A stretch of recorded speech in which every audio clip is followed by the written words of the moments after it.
For more than 2 decades, Simon Cowell sat behind a judging table and delivered verdicts that could change a person's life in seconds. One sentence could make a contestant feel like a future superstar. Another could leave them standing on a stage in front of millions, wondering why they had ever auditioned in the first place. Simon was brutally honest. At least that was the brand. Arms crossed, face expressionless, voice calm, and absolutely no fear of telling someone exactly what he thought. American Idol, The X Factor, Britain's Got Talent, America's Got Talent. Simon Cowell wasn't simply a judge. He became the face of judgment itself. But now, after decades of fame, controversy, accusations, career changes, and painful personal setbacks, something strange has happened. The man who spent years deciding who was good enough is suddenly being judged by the public. And this time, he doesn't control the panel. He doesn't control the edit. And he certainly doesn't control the internet.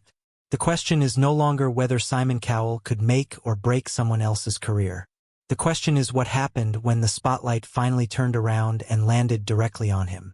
Because behind the billionaire producer, the famous television judge, and the man who seemed almost impossible to embarrass, there was another story. A story about failure, power, controversy, regret, and eventually vulnerability. So what really happened to Simon Cowell? And why are so many people now asking whether the man who built his career by delivering brutal verdicts is finally facing a verdict of his own? Before we get there, we need to go back to the beginning. Because Simon Cowell was not always the untouchable king of television. In fact, there was a time when his own career looked dangerously close to collapsing. And almost nobody could have predicted what happened next. Section 1. Before the fame, Simon was the one failing. Today, it is difficult to imagine Simon Cowell struggling. The designer clothes, the expensive cars, the television shows, the record deals, the famous friends, the millions of viewers, the empire. But Simon wasn't born behind a judging desk. He had to build everything. Born in Brighton in 1959, Simon grew up around the entertainment business, partly because his father worked in the music industry. But having connections was not the same thing as having success. Simon learned that the hard way. He worked at EMI. He moved between record companies. He tried launching artists. Some failed. Some barely made an impact. And eventually, Simon's own financial problems became so serious that he had to move back into his parents' home. Think about the irony. The man who would later become famous for telling contestants that they weren't good enough was once hearing something very similar from the industry himself. He was failing, and he hated it. But failure taught Simon something that success never could. He began to understand what audiences actually wanted. Not necessarily what critics wanted. Not necessarily what music experts wanted. What ordinary people wanted. And that distinction became the foundation of his entire career. By the mid-1990s, things finally began changing. His work with Robson and Jerome produced enormous commercial success, despite the criticism from parts of the music press. Simon learned a lesson. Critics could hate something. The public could love it. And if the public bought it, Simon knew which side mattered. That idea would eventually transform television. Because Simon discovered something even more powerful than music. He discovered human reaction. People didn't just want to hear talented singers. They wanted conflict. They wanted emotion. They wanted surprise. And most importantly, they wanted someone willing to say what everyone else was thinking. That person would be Simon Cowell. But the first major test was still coming. And when Simon walked onto American television, he was about to become famous for something that would follow him for the rest of his life. His mouth. Section 2. The Judge Who Couldn't Stop Judging. In 2002, Simon Cowell became part of American Idol. And almost immediately, he stood out. There were judges who encouraged contestants. There were judges who tried to soften criticism. Then there was Simon. If someone was bad, he said they were bad. If a performance was awkward, he said it was awkward. If someone had no business being on that stage, Simon had no problem saying it. Sometimes he didn't even need many words. That look was enough. Millions watched. And soon, people weren't only watching American Idol for the contestants. They were watching Simon. Who would he insult next? Who would he praise? Who would walk away crying? The controversy became part of the entertainment. Simon understood something television executives understood too. Emotion keeps people watching. Anger keeps people talking. And embarrassment can become ratings. His famous, "I don't mean to be rude" style became part of his identity. He wasn't trying to be everyone's friend. He was the judge. And viewers loved arguing about him. Was he honestly saying what everyone else was too afraid to say? Or had television simply turned cruelty into entertainment? That question would follow him for years. And eventually, some of the moments people laughed about on television stopped being funny. One of the most discussed examples involved Mandisa during her American Idol audition. Simon made a comment about the size of the door she would need to walk through, widely understood as a remark about her weight. Mandisa later spoke about the pain the moment caused. She also publicly forgave him. But the moment didn't disappear. Neither did the criticism. Then there was Jennifer Hudson. Simon doubted her potential during her American Idol run. She was eliminated before the finale. And then Jennifer Hudson went on to win an Academy Award. Suddenly, Simon's judgment didn't look quite as perfect as his confidence suggested. And that was the beginning of a larger problem. Because the more power Simon gained, the more noticeable his mistakes became. When you're just another judge, being wrong is forgotten. When you're one of the most powerful people in entertainment, being wrong becomes part of your legacy. And Simon's list of controversial moments kept growing. But television wasn't enough for him. Simon didn't simply want to judge the machine. He wanted to own it. Section 3. The empire that made him almost untouchable. Simon Cowell understood something that many television personalities never did. Being famous was powerful. But controlling the system that created famous people was even more powerful. So Simon expanded. The X Factor. Britain's Got Talent. America's Got Talent. Psycho Entertainment. Record deals. Production. Artists. Television formats. He wasn't simply sitting at the judging table anymore. He was becoming part of the machinery behind the table. And then came one of the biggest demonstrations of what that machine could actually do. Susan Boyle. When Susan walked onto the Britain's Got Talent stage, the audience wasn't expecting a global superstar. She looked nervous. The judges looked skeptical. And then she started singing. Within a remarkably short period of time, the performance exploded around the world. Suddenly, millions of people knew Susan Boyle's name. That was Simon's machine at its most impressive. Whatever criticisms existed around his methods, there was no denying the power of the platform he had built.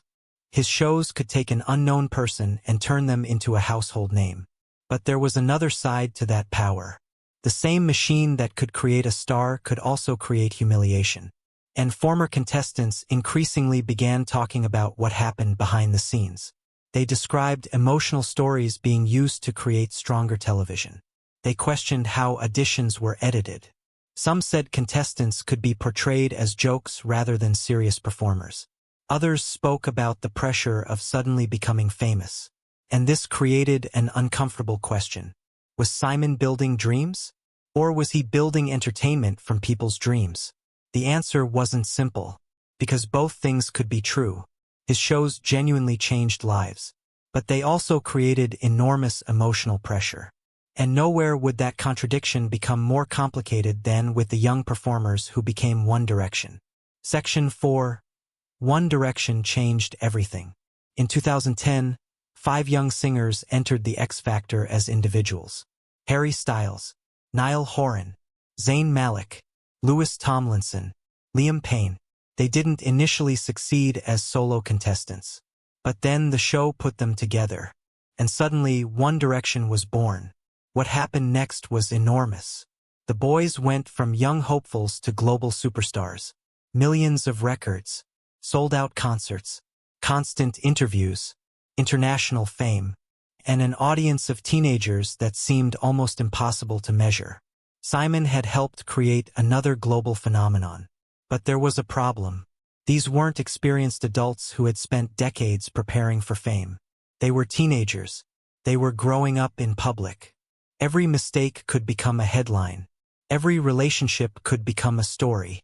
Every bad day could become a photograph. And there was almost no private space left. Years later, members of the group spoke openly about the pressure of that period. Anxiety, identity, the difficulty of adjusting to sudden fame. And then came the tragedy that changed the conversation completely. In October 2024, Liam Payne died at the age of 31 following a fall from a hotel balcony in Buenos Aires. His death shocked fans around the world. It also reopened difficult conversations about young stars, fame, addiction, mental health, and the entertainment systems that can turn teenagers into global brands almost overnight. It would be unfair to claim Simon Cowell directly caused Liam's struggles. Life is far more complicated than that. But Simon's system became part of the conversation.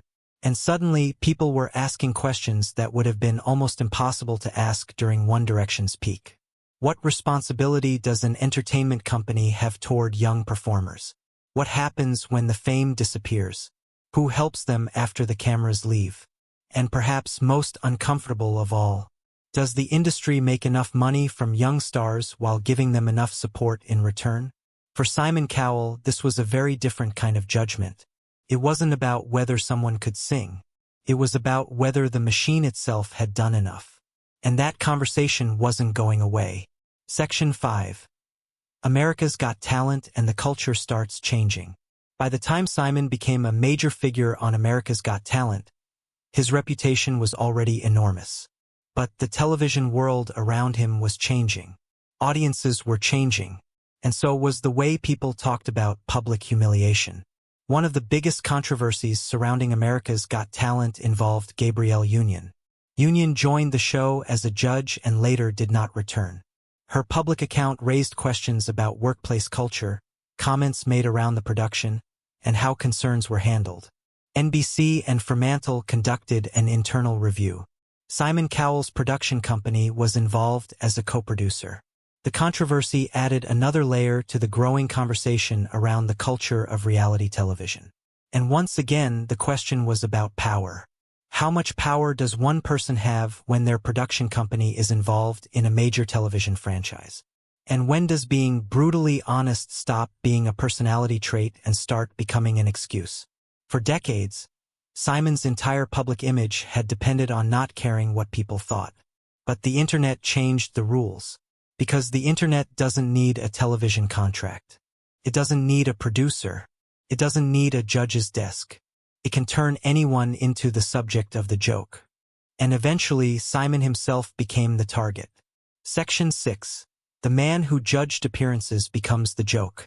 There was a strange irony in what happened next. Simon had spent years commenting on contestants' appearances. Their voices, their performances, their confidence, their stage presence, sometimes even their physical appearance. Then Simon got older. His face changed. People noticed. Social media noticed even more. Speculation about cosmetic procedures, fillers, and Botox became a regular part of online discussion. Memes appeared. People mocked his appearance. Talk shows joked about him.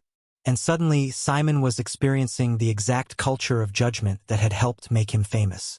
The man who had once sat comfortably behind the judging table was now sitting on the other side of it. And that irony was impossible to miss. But perhaps the biggest surprise was that Simon seemed to become less ruthless himself. The Simon of the early American Idol years was different. America's Got Talent was warmer, more emotional, more focused on the contestants' stories. Simon still had the sharp comments. He still had the famous look. But the cruelty had been reduced. Maybe television had changed him. Maybe the audience had changed. Or maybe Simon simply realized that the world no longer wanted the same kind of judge. The Voice had already demonstrated that audiences could enjoy talent competitions built around coaching and encouragement. The culture had shifted. And Simon, the man who had once shaped that culture, had to shift with it. But then something happened that had nothing to do with ratings. Nothing to do with contestants. Nothing to do with criticism. Simon himself became vulnerable. And it happened in a way nobody could have predicted. Section 7. the accident that finally broke the unforgettable man. For years, Simon Cowell looked almost indestructible. He worked constantly. He traveled. He judged. He produced. He built businesses. He seemed to operate on the belief that there was always another show, another season, another deal.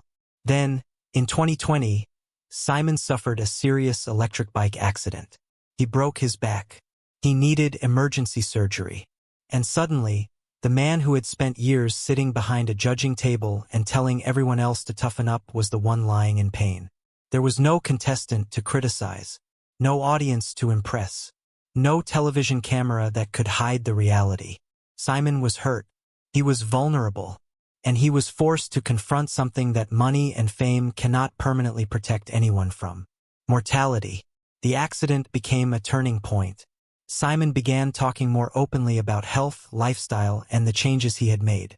The image of the untouchable television mogul had cracked. And perhaps that was the most powerful irony of the entire story. For years, Simon's greatest strength had been his ability to make other people feel exposed. Now he was the one exposed. Not because another judge pressed a buzzer. Not because an audience booed.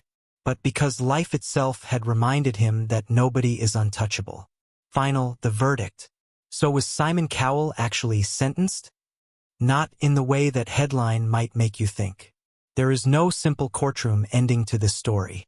The real sentence was something much more complicated. It was the judgment of an audience. The judgment of former contestants. The judgment of an industry that had changed around him. And eventually, perhaps, Simon's own judgment of himself. He built a career around telling people they weren't good enough. He became rich by understanding exactly what audiences wanted to see. He created stars. He created controversy. He created some of the most successful talent shows in television history. But he also became a symbol of a television culture that increasingly began to look uncomfortable in a world more aware of mental health, public humiliation, workplace treatment, and the consequences of fame. And yet, there is another side. Simon wasn't simply a villain. That would be too easy. His platforms genuinely gave unknown people opportunities. He helped create careers that might never have existed. He recognized talent when others didn't. He helped turn one direction into a global phenomenon. He gave Susan Boyle a stage. He changed reality television forever. The truth is much more interesting than a simple good versus bad story. Simon Cowell was both the architect of the machine and a product of it. He understood judgment better than almost anyone. And eventually, he discovered something every judge eventually has to learn. The verdict doesn't always belong to you. Sometimes the audience delivers it. Sometimes history delivers it. And sometimes life does. Simon Cowell spent decades sitting behind the table, deciding who deserved another chance and who didn't. Now, after everything that happened, one question remains. If you had been sitting on that judging panel when Simon Cowell's own career was put on trial, would you have pressed the golden buzzer? Or would you have sent him home? Tell me what you think in the comments.